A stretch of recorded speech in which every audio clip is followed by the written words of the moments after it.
예, 안녕하세요. 저는 데이터브릭스 코리아에서 솔루션즈 아키텍트로 근무하고 있는 이인성이라고 합니다. 이번 세션에서는 데이터 메쉬 실현을 위한 데이터 거버넌스를 데이터브릭스의 유니티 카탈로그를 활용을 해서 어떻게 구현을 할 수 있는지에 대한 세션을 진행드리도록 하겠습니다.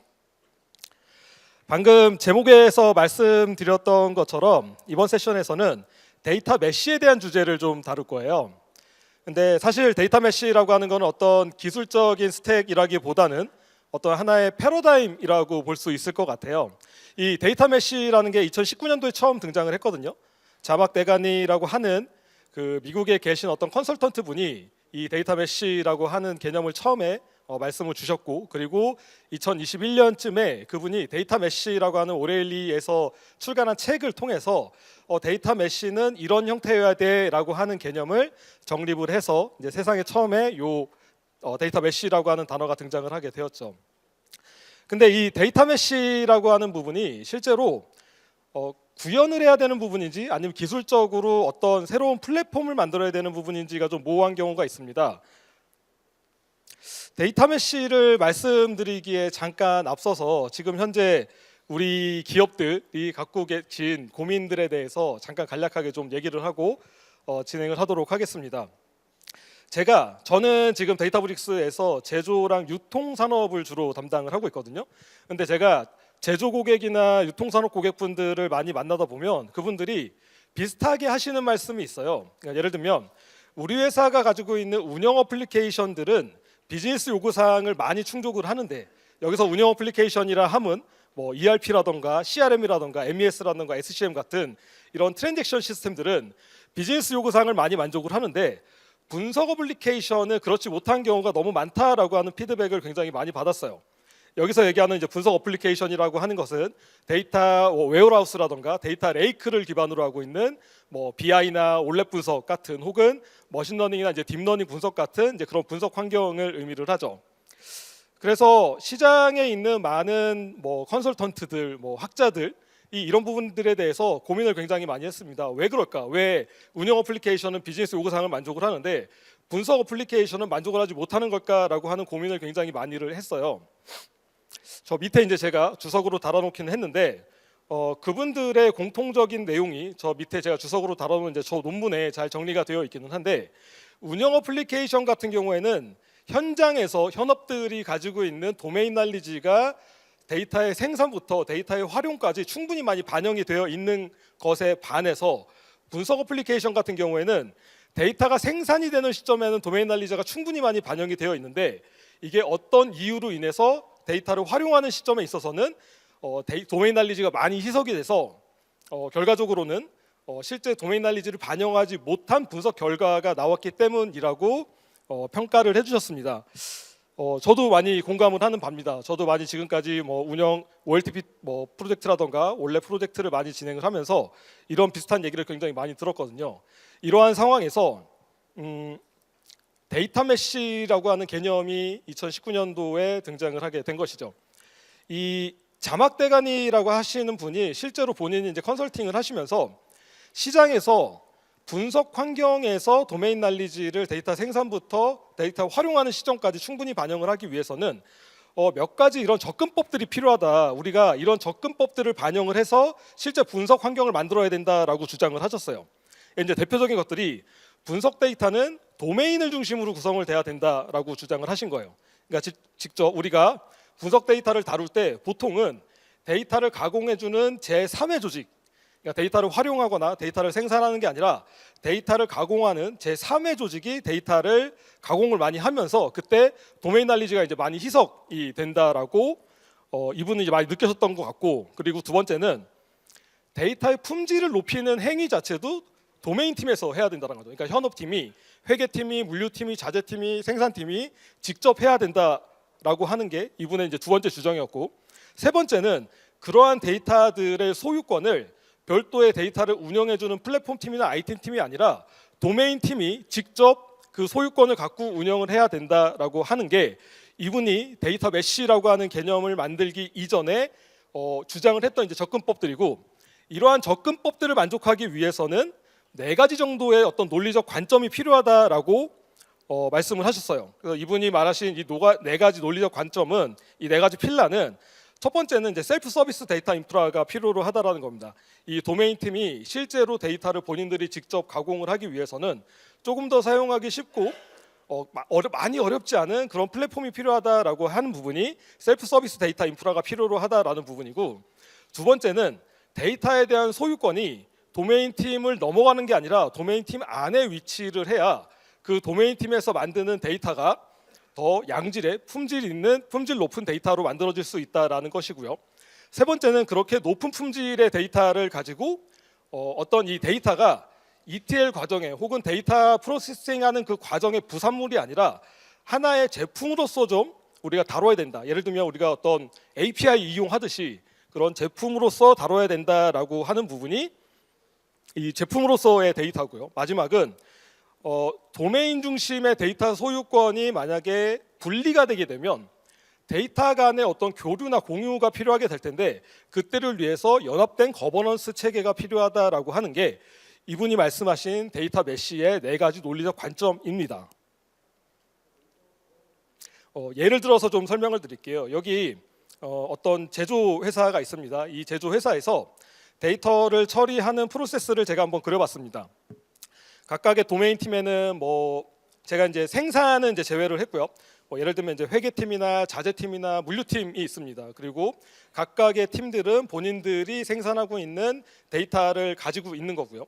그리고 이제 가장 오른쪽에 저 노란색으로 보이는 데이터 소비자가 있습니다. 데이터 소비자는 분석가라고 보면 되겠다. 분석 조직이라고 보면 되겠습니다. 그래서 예를 들면 회사에 있는 어떤 경영진이, 어떤 임원이 데이터 소비자 팀에, 데이터 분석팀에 우리가 이런 KPI를 새로 개발을 해야 될 것 같아, 이런 KPI를 한번 개발해 주세요라고 분석팀에 만약 의뢰를 하게 되면, 일반적인 방법은 이 데이터 분석팀이 데이터 가공 위탁자라고 하는, 흔히 저희가 데이터 엔지니어링 팀이라고 이야기를 하기도 하고 IT 팀이라고 얘기를 하기도 하고 다양한 표현을 하는 저 데이터 가공 위탁을 하는 조직에게 우리가 지표를 만들 때 이런 백데이터가 필요합니다라고 의뢰를 합니다. 그러면 이 가공 위탁자가 데이터 생산자 현업팀에게 이런 데이터 좀 주세요라고 하면 현업팀이 그걸 검토를 해서 본인들의 DB에 접속을 해서, 그게 DB가 될 수도 있고요, 혹은 파일 시스템이 될 수도 있는데 DB에 접속을 해서 데이터를 추출할 수 있는 권한을 부여하던가, 혹은 시스템이 굉장히 이제 민감한 시스템이다라고 하면 본인들이 직접 파일을 익스트랙트를 해서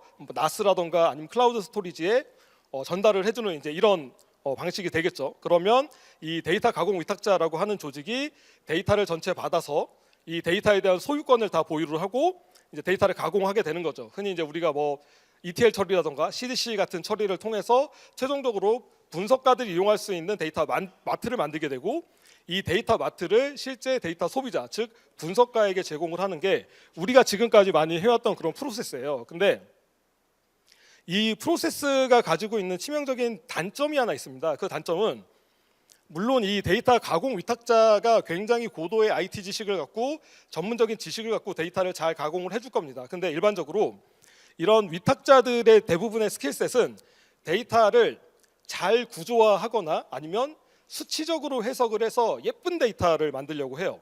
그럼 그 과정에서 실제로는 도메인 지식이 많이 희석되는 경우가 굉장히 많이 있습니다. 그렇다 보면 그렇게 희석된 도메인 지식을 바탕으로 만들어진 마트 데이터를 분석팀이 그 데이터를 활용하게 되면 궁극적으로 만들어지는 지표의 실용성은 낮아질 수밖에 없는 거죠. 근데 이제 만약에 데이터 메쉬를 적용했다라고 하면 데이터 소비자가 데이터 생산자에게 직접 요청을 하는 겁니다. 우리가 지표를 생성을 할 건데 이러한 데이터를 좀 주세요라고 하면 데이터 생산자가, 즉 현업 조직이 데이터 마켓에 본인들의 데이터를 직접 가공해서 데이터 마켓에 제공을 해주게 되고, 그러면 데이터 소비자가 데이터 마켓에 등록되어 있는 데이터를 활용을 하게 되는 거죠.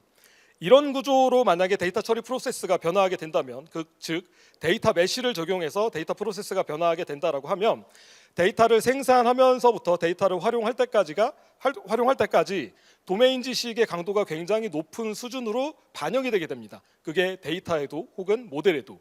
그 모델은 BI 모델이 될 수도 있고 머신러닝 모델이 될 수도 있고 딥러닝 모델이 될 수도 있겠죠.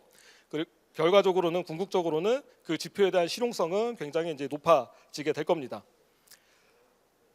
하나씩 살펴본다라고 하면 앞서서 제가 말씀드렸던 이런 인프라가 만약에 현업팀에서 도메인 팀에서 직접 데이터를 다루기 위해서는 셀프 서비스 인프라로서 준비가 돼야 될 겁니다. 본인들이 어렵지 않게 사용할 수 있는 그런 인프라여야 될 거고요. 두 번째는 이 각각의 데이터가, 그러니까 즉 원본 데이터부터 정제 데이터, 마트 데이터까지 각각의 데이터에 대한 소유권이 도메인 팀에 있어야 된다라는 겁니다. 그리고 세 번째는 이 각각의 도메인 팀이 연합된 형태의 거버넌스를 구성을 해야 된다는 겁니다. 이 화면에 보이시는 것처럼 지금 원본 데이터와 정제 데이터, 그리고 정제 데이터와 마트 데이터 사이에는 무수히 많은 데이터 교환이나 공유 이런 것들이 발생을 할 거예요. 이게 뭐 조인 오퍼레이션이 될 수도 있고 여러 가지 오퍼레이션이 될 수도 있겠죠. 그러면 우리 도메인 안에 있는 데이터와 다른 도메인 안에 있는 데이터를 결합을 하거나 연계를 해서 사용을 해야 되는 경우에는 다른 도메인 팀의 데이터 사용에 대한 권한을 요청을 해야 되잖아요. 근데 그런 상황에서 우리가 데이터 메시 이전에는 IT 팀이나 이제 플랫폼 팀이 중앙에서 데이터 거버넌스를 중앙 집중화하고 있기 때문에 이러한 도메인 조직들이 그 중앙 집중화되어 있는 거버넌스 조직에게 요청을 하면 되는데, 이렇게 연합된 거버넌스 형태가 조직된 경우에는 조직 간에 어떤 조율이 발생을 해야 되는 이제 이런 구조로 이제 변하게 돼야 된다라는 거죠. 그리고 마지막으로 그렇게 만들어진 데이터는 데이터 마켓이라고 하는 데이터를 퍼블리시하고 등록하고, 그리고 데이터 소비자가 실제 시스템이 아니라 저 데이터 마켓이라고 하는 공동의 운영 환경에서 데이터를 다운을 받던가 아니면 API 통신을 하던가 하는 형태로 사용할 수 있는 방법이어야 된다, 형식이어야 된다라고 하는 게 이 데이터 메시가 주장을 하고 있는 네 가지의 큰 필라입니다. 그러면 이 네 가지의 필라를 충족을 하기 위해서 데이터브릭스를 만약에 활용을 한다라고 하면 데이터브릭스를 어떻게 활용할 수 있을지를 지금부터 설명을 드리기에 앞서서 고객 사례를 하나를 잠깐 좀 말씀을 드리고 가겠습니다. 이 회사가 잘란도라고 하는 회사인데 좀 생소하실 것 같아요. 그런데 이 회사가 독일에서 시작을 했고 현재 유럽에서 가장 큰 패션 이커머스 업체 중에 하나입니다. 그리고 이제 이 회사가 예전에 저희 데이터브릭스를 이제 도입을 했어요. 도입을 했는데 처음에 데이터브릭스를 도입을 할 때는 본인들이 갖고 있는 데이터 엔지니어링 조직, 뭐 BI 조직, 뭐 머신러닝, 딥러닝 조직이 다 따로따로 플랫폼을 유지를 하고 있었고 사람들도 각기 달리 그렇게 이제 프로젝트를 진행을 하고 있었는데 요 클라우드 인프라를 좀 하나로 모아보자, 단일된 플랫폼에서 우리가 분석 업무를 좀 진행해보자라고 해서 그런 환경에서 단일된 환경에서 분석할 수 있는 환경, 단일된 환경에서 거버넌스를 갖출 수 있는 환경이 이제 데이터브릭스라고 이분들은 생각을 하셨고, 그래서 이제 저희 데이터브릭스를 도입을 하셨어요. 그래서 이제 잘 사용을 하고 있었는데 여기에 있는 경영진 분들이 이상한 현상을 하나를 발견을 하게 됩니다. 그 이상한 현상이라 함은 내부에 있는 데이터를 소비하는 조직, 그러니까 데이터 분석가분들이죠. 데이터 분석가분들이 데이터브릭스 안에 있는 무수히 많은 이제 데이터 마트들을 사용을 해서 데이터를 분석을 하고 있는데, 이 분석가분들이 시간이 지남에 따라서 실제 이 IT 팀, 플랫폼 팀, 데이터 엔지니어링 팀이라고 일컬어지는 그 데이터 위탁 가공자라고 하는 그 팀이 만들어준 마트를 사용하는 게 아니라 도메인 팀이 본인들이 사용하기 위해서 만들어 놓은 마트들이 있었거든요. 회계팀이 만들어 놓은 회계 마트, 아니면 뭐 물류팀이 만들어 놓은 뭐 물류 마트, 이런 마트들이 있었는데 그 분석팀이 그 마트를 자꾸 사용하는 거예요. 원래 그분들한테 사용하라고 드린 마트는 별도의 마트를 따로 만들어 드렸는데 그분들이 자꾸 도메인 팀이 사용하는 그 마트를 계속 사용을 했던 거죠. 그리고 그 마트를 사용을 했던 각각의 BI 리포트나 머신러닝 모델들이 훨씬 더 높은 품질의 리포트를 생성을 하고 있었다라는 걸 경영진이 알게 된 거죠. 그래서 아니 이게 대체 무슨 현상이냐라고 하는 거를 고민을 했는데 때마침 그 시점에 시장에 아까 그 자막이라고 하시는 분이 데이터 메시라는 개념을 세상에 내놓았고, 그래서 이분들이 우리가 적용을 했던 게 우리가 고의적으로 의도한 건 아니지만 이게 데이터 메시라고 하는 거구나라는 거 이분들이 이제 깨닫게 된 거죠. 그게 비교적 최근의 일이었습니다. 그래서 올해 저희 여름에 글로벌 저희가 또 서밋 행사를 해요. 그래서 이제 이분들이 저희 이제 글로벌 서밋에 이제 나오셔서 본인들이 진행한 이제 이런 내용들을 조금 더 자세하게 공개를 해주실 예정이라고 합니다. 이제 그거는 이제 여름 돼서 다시 한번 확인을 해보도록 하고요. 아까 말씀드렸던 그 네 가지 필라, 그 네 가지 필라를 데이터브릭스에서 어떻게 구성을 하고 사용을 할 수 있는지에 대해서 설명을 드리도록 하겠습니다. 셀프 서비스 인프라에 라고 하는 부분을 구성을 하기 위해서 데이터브릭스는 아까 첫 번째 세션에서 DLT라고 하는 부분을 저희가 설명을 드렸어요. 그 DLT라고 하는 거는 코드만 작성을 하면 그 코드가 자동으로 이제 대그 형태로 변환이 돼서 우리가 눈으로 시각적으로 데이터가 어떻게 흘러가고 처리가 되는지를 볼 수 있는 이제 그런 그 기능이 있다라고 말씀드렸는데, 그 기능과 더불어서 저희 데이터브릭스는 여러 가지의 잡을 오케스트레이션 할 수 있는 워크플로우 기능을 제공을 하고 있습니다.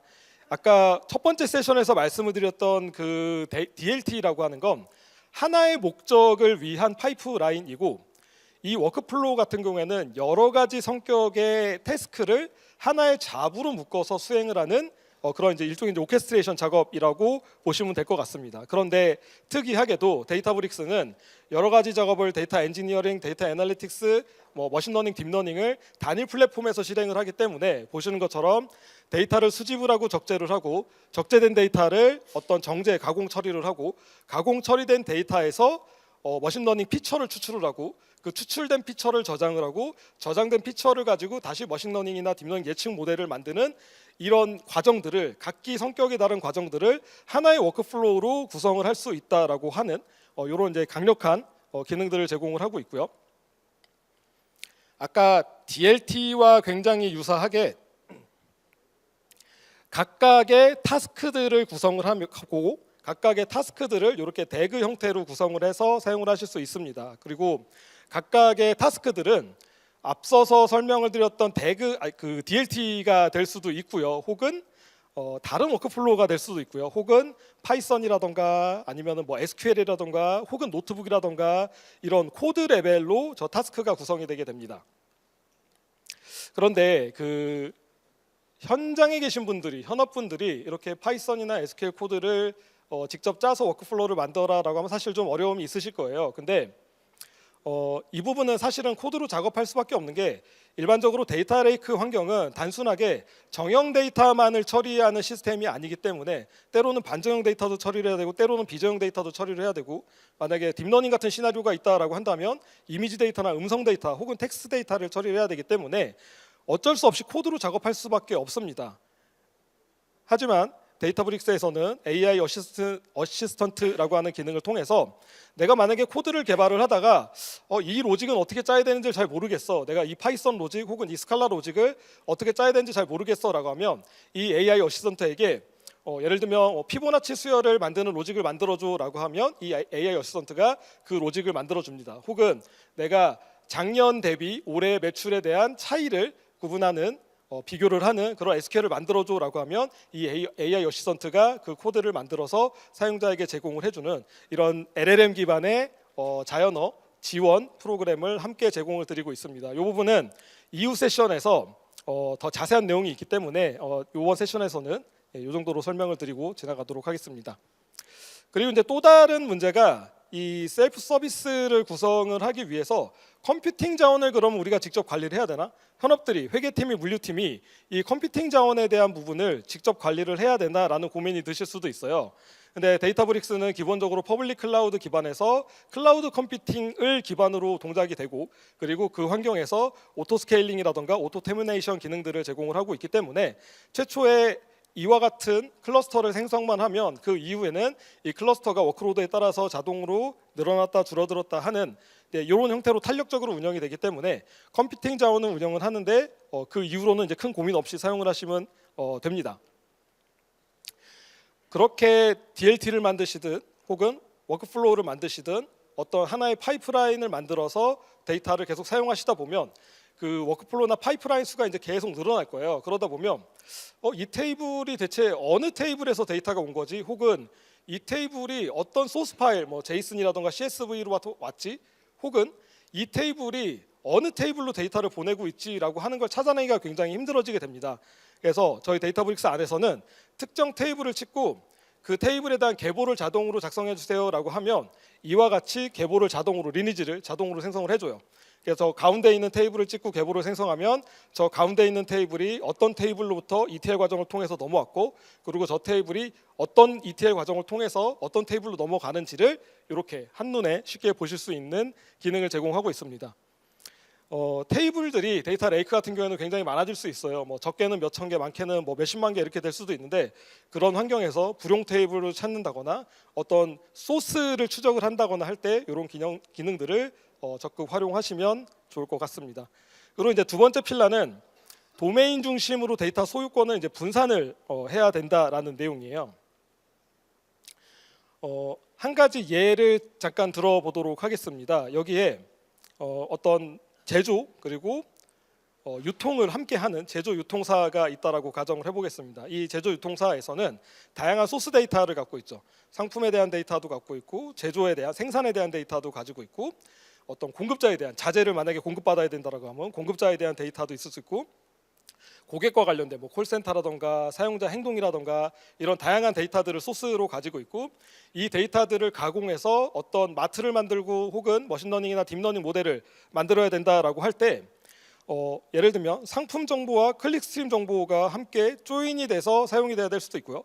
파트너 정보랑 고객 정보가 조인이 돼서 사용이 돼야 될 수도 있고 저 고객 상품 카니발레이제이션 저 고객 대비 상품이 어떤 다른 상품을 잠식하는지에 대해서 정제된 테이블을 만들어야 될 수도 있고 그 테이블이 다른 상품이나 상품 인기도의 마트를 만들어야 될 수도 있습니다. 만약에 이러한 시나리오가 있다라고 한다면 우리가 도메인을 나눠본다라고 한다면 위쪽에 상품과 관련된 도메인 조직이 위에 있는 데이터 파이프라인을 관리하게 되고 그리고 그 데이터 파이프라인과 관련된 데이터도 관리를 하게 돼야 되겠죠. 그리고 고객 도메인 같은 경우에는 저 밑에 있는 부분 그리고 저 밑에 있는 부분과 관련된 데이터를 관리를 하게 되겠죠. 그럼 이런 상황에서 실제 데이터는 저 상품 도메인에 있는 팀이 고객 데이터는 고객 도메인에 있는 팀이 이 데이터에 대한 소유권을 가져야 된다라는 것입니다. 그래서 데이터를 분리하는 거는 어렵지 않습니다. 데이터를 분리하는 건 어렵지 않은데 분리된 데이터를 어떻게 다시 결합을 하고 연합을 할 건지에 대한 부분은 이 부분은 저희가 두 가지로 나눠서 생각을 해볼 수 있을 것 같아요. 첫 번째는 내부에 있는 조직끼리 우리 회사 안에 두 개의 팀이 있고 그 두 개의 팀이 서로 데이터를 만약에 공유를 해야 된다라고 하면 그건 어렵지 않습니다. 데이터브릭스의 거버넌스 솔루션인 유니티 카탈로그를 통해서 한쪽에 있는 스키마라던가 한쪽에 있는 카탈로그 혹은 한쪽에 있는 테이블들을 다른 조직인 다른 도메인 조직에 있는 사람들한테 권한을 주면 됩니다. 셀렉트 권한을 카탈로그 수준으로 준다던가 스키마 권한으로 준다, 스키마 수준으로 준다던가 혹은 테이블 수준으로 주고 그렇게 해서 두 개의 조직이 서로 권한을 교류하면서 데이터를 교환받으면 됩니다. 데이터브릭스에서는 그렇게 데이터를 구분을 할 수 있는 단위를 워크스페이스라고 하는 단위로 구분을 할 수 있고요. 혹은 워크스페이스 내에서 카탈로그라고 하는 단위로 구분을 할 수도 있고 카탈로그에서 또 스키마라고 하는 단위로도 구분을 할 수 있고 이 각각의 단위에서는 유니티 카탈로그가 권한 제어를 통해서 데이터를 공유를 받을 수 있습니다. 근데 이거는 우리가 일반적으로 DBMS나 DW를 쓸 때도 이제 이런 형태로 사용을 하잖아요. 문제는 이런 구조인 경우가 이제 문제인 거죠. 우리가 그룹사인데 우리 회사가 그룹사인데 하나의 계열사와 다른 계열사 혹은 우리 계열사랑 다른 회사, 우리 회사랑 협력사 간의 데이터를 그러면 어떻게 공유를 할 것인가에 대한 고민이 굉장히 큰 거죠. 만약에 우리가 하나의 회사고 같은 클라우드 프로바이더를 씁니다. 예를 들면 우리 회사가 AWS를 쓴다라고 하면 A라는 계열사는 AWS 뭐 북미 리전을 쓰고 B라는 계열사는 뭐 서울 리전을 쓴다라고 할 때 저희 데이터브릭스가 제공하고 있는 델타 쉐어링이라고 하는 데이터 공유 솔루션을 사용을 하게 된다라고 하면 클라우드 리전이 다르더라도 데이터를 유니티 카탈로그의 권한 거버넌스 체계 안에 두면서도 데이터를 공유할 수 있습니다. 심지어 클라우드 제공사가 다르더라도 우리 회사가 AWS고 저쪽에 있는 회사가 만약에 애저나 구글 클라우드여도 데이터를 공유할 수 있습니다. 여기에 더불어서 만약에 우리 회사가 데이터브릭스를 쓰고 있는데 우리 비즈니스 파트너사가 아예 데이터 플랫폼 자체를 사용하고 있지 않을 수도 있어요. 그러니까 예를 들면 그냥 뭐 태블로라든가 파워비아이라든가 마이크로스태치 같은 BI 툴만 사용하고 있다 하더라도 그 조직에게 데이터를 공유를 해줄 수 있는 단순하게 파일을 전달하는 게 아니라 우리 시스템 안에 있는 데이터를 거버넌스 체계 안에서 보안을 유지하면서 공유를 시켜줄 수 있는 그 기능이 바로 이 델타 쉐어링이라고 하는 기술을 통해서 계열사를 넘나드는 회사를 넘나드는 공유를 할 수 있는 거고요. 그 공유에 사용된 기법이 요 이제 델타 쉐어링이라고 하는 메커니즘을 통해서 데이터를 공유를 하게 됩니다.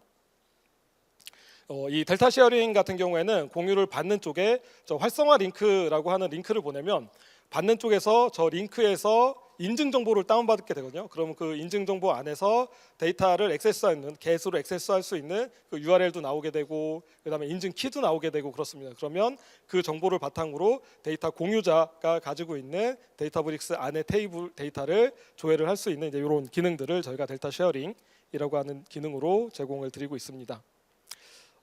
저런 델타 쉐어링이라고 하는 기능을 통해서 계열사 간 혹은 비즈니스 파트너와의 데이터를 공유를 할 때, 그러니까 즉 도메인이 데이터를 서로 공유를 할 때 저희가 두 가지 방식을 취할 수 있습니다. 하나는 하모나이즈드 방식이라고 조화로운 방식을 통할 수 있고요. 두 번째는 허브 앤 스포크 방식을 취할 수 있습니다. 이 하모나이즈드 방식 같은 경우에는 각각의 도메인 조직이 서로 데이터를 공유하고 교환을 하는 겁니다. 이 형태 같은 경우에는 그 자막 대간이 그분이 말씀하신 데이터 메쉬의 원칙에 가장 근사한 형태가 이 하모나이즈 방식이고요. 근데 이 하모나이즈 방식은 서로 자유롭게 데이터를 공유할 수 있다는 점에서 장점이 있지만 그러니까 자율성이 높은 자율성을 유지할 수 있지만 반면에 복잡성도 이제 굉장히 높아지는 이런 이제 단점이 있고요.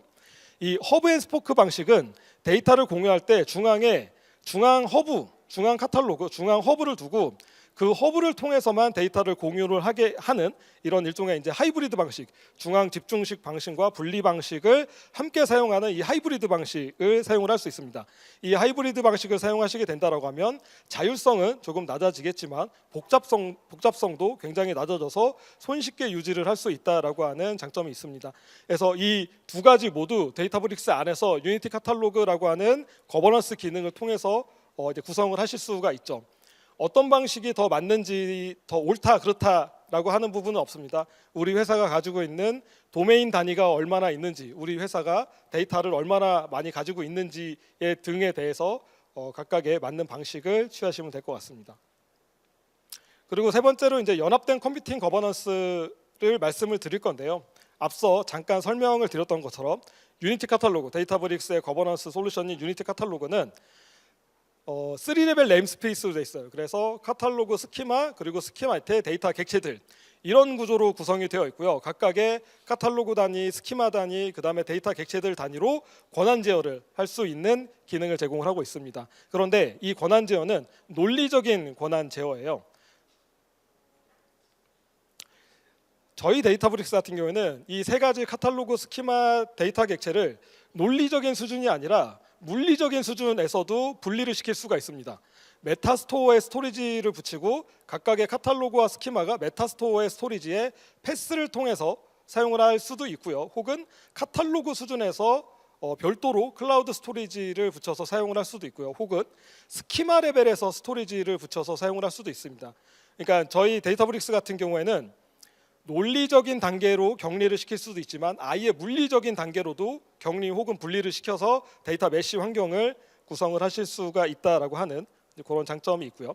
이 권한을 부여하고 회수하는 거는 GUI를 통해서 하실 수도 있고 우리가 익히 잘 알고 있는 그 SQL문의 이제 그랜트나 리보크문을 통해서 사용을 하실 수도 있고요. 단순하게 데이터 객체 자체를 제어하는 게 아니라 데이터 객체 안에 있는 데이터를 로우 레벨이나 컬럼 레벨로 만약에 제어를 하고 싶으시다라고 하시면 그렇게도 사용하실 수 있는 다양한 방법들, 기능들을 제공을 드리고 있습니다. 그리고 그렇게 접근 제어가 되어 있는 상태에서 이 테이블에 어떤 사용자가 액세스를 했는지, 어떤 사용자가 어떤 테이블 액세스 권한이 있는지에 대한 정보들이 저희가 저 system.access.audit이라고 하는 시스템 테이블에 모두 이력이 됩니다. 그래서 1년 동안 이력이 되기 때문에 저 데이터를 가지고 접근 이력을 감사를 하실 수도 있습니다. 그래서 저희가 저희 매뉴얼 사이트에서 이런 이제 대표적인 이력 그 감사를 할 수 있는 쿼리들을 예시로서 제공을 드리고 있기 때문에 이 부분은 이제 저희 매뉴얼 사이트에서 오셔서 우리가 하고자 하는 감사 목적에 따라서 쿼리를 자유롭게 구성하셔서 사용을 하시면 될 것 같습니다. 이런 구조로 사용하는 몇 가지 고객 사례를 두 가지만 제가 말씀을 드릴게요. 첫 번째는 이제 제조사인데요. 이 제조 A사는 데이터를 도메인 단위로 구분을 할 때 카탈로그 단위로 구분을 했습니다. 근데 카탈로그로 구분을 하는데 그 카탈로그의 도메인 단위가 제품의 유형, 그러니까 그 생산 라인에 따라서 구분한 겁니다. 그래서 여기에서는 그냥 제품 유형 A, B, C라고 표현을 했지만 실제로는 생산 라인 A, 생산 라인 B, 생산 라인 C에 에서 생산되는 제품들에 따라서 카탈로그를 구분을 했고, 거기에서 생산되는 카테고리가 중분류죠. 중분류에 따라서 스키마를 구분을 하고, 본인들이 사용을 해야 되는 민감한 데이터들, 공정 데이터라던가 원가 데이터라던가 그 속성 데이터라던가 이런 부분들은 별도로 관리를 하고, 경영 조직에서 사용을 해야 되는 분석 데이터들은 별도로 집계 요약 마트를 만들어서 이제 제공을 해줬죠. 근데 물론 이 각각의 제품 유형 A, B, C 조직들도 서로 데이터를 교환을 해야 되는 상황이 발생할 수도 있죠. 그런 경우에는 이렇게 연합 거버넌스 그룹을 통해서 하나의 협의체를 구성을 해서 각각의 권한을 이렇게 조율을 하는 방식을 사용을 하고 계시고요. 두 번째, 요 유통사 같은 경우에는 약간 차이가 있는데, 아까 앞서서는 카탈로그 단위로 권한을 구분을 했었는데, 데이터에 대한 소유권을 구분을 했었는데, 요 회사 같은 경우에는 카탈로그는 중간에 이제 조율기구라는 기구가 관리를 하고, 그 밑에 있는 스키마 단위로 구분을 하게 된 겁니다. 이 스키마는 각각의 주문과 관련된 정보, 고객 행동과 관련된 정보, 멤버십과 관련된 정보 단위로 스키마를 구분을 하고, 그거와 관련된 테이블들을 이제 데이터 객체로서 사용을 하고 계신 거죠. 근데 이 회사 같은 경우에는 연합 거버넌스 그룹을 구성을 해서 뭔가 데이터에 대한 권한을 상호간에 조율을 잘 하면 좋은데, 그게 잘 안 됐어요. 그게 잘 안 돼서 별도의 조율기구를 둔 겁니다. 그래서 이 조율기구는 우리가 흔히 COE 조직이라고 얘기하기도 하고, CDO 조직 이런 얘기도 하기도 하는데, 그래서 별도의 조율기구가 슈퍼 유저의 권한을 갖고 있는 게 아니라 단순하게 데이터를 조회만 할 수 있고, 각각의 이 조직들을 데이터 공유나 이런 교환이 필요할 때 조율만 해주는 이제 그런 중재 조직을 구성을 해서 하나의 연합 거버넌스 그룹을 구성을 해서 사용을 하고 계시는 이제 이런 사례도 있습니다. 그리고 마지막으로 요 데이터를 제품으로서 바라볼 때는 저희 데이터브릭스가 마켓플레이스라고 하는 공간을 제공을 합니다. 이 마켓플레이스는 기본적으로 클라우드 제공사 3사 상관없이 저희 데이터브릭스가 AWS 기반, 애저 기반, 구글 클라우드 기반으로 다 사용을 하실 수 있는데, 그 클라우드 제공자의 종류와 상관없이 다 데이터를 공유해서 사용을 하실 수 있는 이제 그런 공간이고요. 기본적으로 만약에 내가 저 마켓플레이스에 데이터를 등재를 하겠다라고 하면 스스로 레지스트레이션을 해서 등록을 할 수도 있고, 내가 저기 올라 있는 데이터를 사용하겠다라고 하면 적절한 권한을 부여해서 데이터를 사용할 수 있는 이런 환경들을 갖춰놨습니다. 450개 이상의 데이터가 현재 거래가 되고 있는데, 기본적으로는 퍼블릭 구조입니다. 공개되어 있는 형태예요. 우리 데이터를 모든 사람에게 다 공개를 한다라고 하는 그런 기본적인 구조를 갖고 있는데, 그게 아니라 우리 회사는 다른 회사의 계열사, 우리 회사의 다른 계열사, 혹은 우리 회사와 밀접한 관계에 있는 파트너사와만 데이터를 공유를 할 거야라고 하면, 저희가 이제 프라이빗하게 데이터를 공유할 수 있는 이런 기능들도 보안 인증 과정을 거쳐서 데이터를 공유하는 이런 프라이빗한 데이터 교환 기능들도 제공을 드리고 있습니다. 그래서 마지막으로 지금까지 살펴봤던 이 네 가지 필라, 데이터 메쉬를 이루는 이 네 가지 필라를 저희 데이터브릭스가 제가 앞서서 계속 설명드렸던 다양한 기능들을 가지고 구성을 할 수 있다라고 하는 말씀을 드리면서 오늘 발표 마치도록 하겠습니다. 고맙습니다.